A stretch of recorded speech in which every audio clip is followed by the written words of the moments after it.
Vote গণনায় যে বিলম্ব, এর পিছনে ঢাকা বিশ্ববিদ্যালয়ের ছাত্র সংসদ নির্বাচনের ফলাফল কি কোনো অপ্রত্যক্ষ ভূমিকা রেখেছে?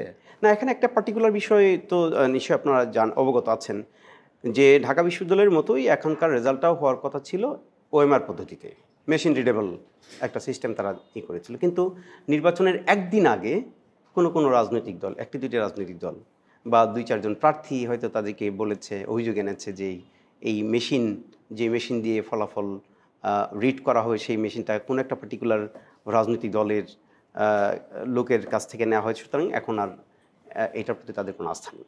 তাদের এই দাবির প্রেক্ষিতে অল অফ এ সাডেন তারা সিদ্ধান্ত নিল তারা ম্যানুয়ালি ভোট গণনা করবে। এখন এই ম্যানুয়ালি ভোট গণনা করতে গিয়ে কী পরিমাণ সময় লাগতে পারে, কী পরিমাণ ম্যান পাওয়ার লাগতে পারে, এই যে একটা ক্যালকুলেশন, এই ক্যালকুলেশন ছাড়াই তারা এই সিদ্ধান্ত নিবে।